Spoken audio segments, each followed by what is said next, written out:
को मिला दिल्ली का टिकट। वसुंधरा को बीजेपी ने क्यों छोड़ दिया? क्या मोदी ने निकाल दिया राजे पर अपना गुस्सा? पूर्व सीएम शिवराज को मौका, वसुंधरा को सीधा नो। नमस्कार, मैं हूं आपके साथ राखी लांबा और आप देख रहे हैं न्यूज एक्सप्रेस। 2 मार्च को बीजेपी ने लोकसभा चुनावों के मद्देनजर 195 उम्मीदवारों के नामों की सूची सभी के सामने रखी। इस लिस्ट में एक बार फिर से मोदी ने वसुंधरा राजे का उनके सख्त तेवरों का नतीजा दिखाया। विधानसभा चुनाव के दौरान अपने करीबियों को टिकट न देने और दोबारा सीएम न बनाने की कसक राजे के मन से गई नहीं थी कि बीजेपी ने राजे को एक और बड़ा झटका दे दिया। आप खुद सोचिए, बीजेपी की पहले लिस्ट में 2 नए पूर्व मुख्यमंत्रियों के नाम हैं। पार्टी ने एमपी के पूर्व सीएम शिवराज सिंह चौहान को विदिशा से मैदान में उतारा, जबकि त्रिपुरा के पूर्व सीएम विप्लव देव को त्रिपुरा उत्तर लोकसभा सीट से उतार दिया है। हालांकि पीएम, रक्षा मंत्री राजनाथ सिंह, कृषि मंत्री अर्जुन मुंडा और सर्बानंद सोनोवाल भी पूर्व में सीएम रह चुके हैं। राजनीतिक पंडितों के अनुमानों से अलग राजस्थान की पूर्व सीएम वसुंधरा राजे का टिकट काट दिया गया। झालावाड़ बारां से उनके बेटे दुष्यंत सिंह को एक बार फिर से बीजेपी ने अपना उम्मीदवार बनाया। विधानसभा चुनाव के बाद एमपी और राजस्थान में नए मुख्यमंत्री बनने के बाद से चर्चा थी कि शिवराज और वसुंधरा को केंद्र में लाया जाएगा, लेकिन शिवराज को लोकसभा में टिकट देकर दिल्ली बुलाया गया और राजे को राजस्थान में ही छोड़ दिया गया। शिवराज बनेंगे केंद्रीय मंत्री, राजे को लोकसभा का टिकट क्यों नहीं मिला?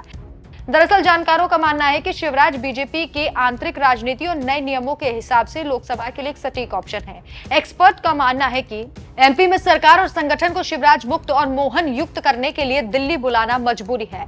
सीएम की कुर्सी से हटने के बाद भी शिवराज सिंह चौहान का जनाधार और कद नए मुख्यमंत्री मोहन यादव से बड़ा है। लंबे समय से शासनकाल की वजह से शासन और प्रशासन में उनकी धमक नजर आती है। ऐसे में सबसे पहले स्थिति मोहन यादव बनाम शिवराज सिंह चौहान हो। इससे पहले बीजेपी ने इसके लिए दिल्ली वाला फॉर्मूला निकाला। शिवराज अभी 64 साल के हैं। बीजेपी के नियम कायदे के हिसाब से उनमें 6 साल की राजनीति बाकी है। पीएम मोदी को भी नए मंत्रिमंडल में शांत भाव और प्रशासनिक अनुभव वाले राजनेताओं की जरूरत होगी। त्रिपुरा के पूर्व मुख्यमंत्री विप्लव देव भी इसी फॉर्मूले पर सटीक बैठते हैं। उनके पास भी 4 साल तक राज करने का अनुभव है।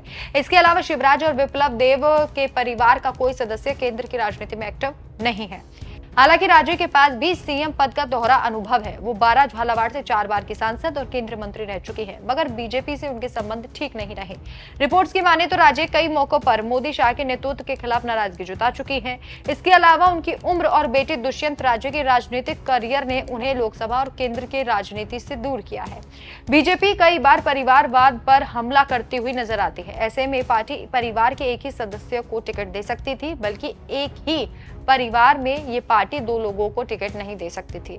फिलहाल इसीलिए शायद राजे को राजस्थान में मौका नहीं मिला होगा। लेकिन सवाल यह है कि क्या अब राजस्थान में ही सिमटकर वसुंधरा राजे रह जाएंगे? क्योंकि चुनावों के बाद ये कहा जा रहा था, जब वो गुस्से में दिखाई दे रही थी, नाराज दिखाई दे रही थी, कि उन्हें दिल्ली बुलाया जाएगा। हालांकि वसुंधरा राजे खुद भी कई बार इस बात को दोहरा चुकी हैं कि वो राजस्थान की राजनीति में ही सक्रिय रहना चाहती हैं, वो दिल्ली नहीं जाना चाहती। बीजेपी के इस फैसले पर आपकी क्या राय है? हमें कमेंट करके जरूर बताएं। नमस्कार।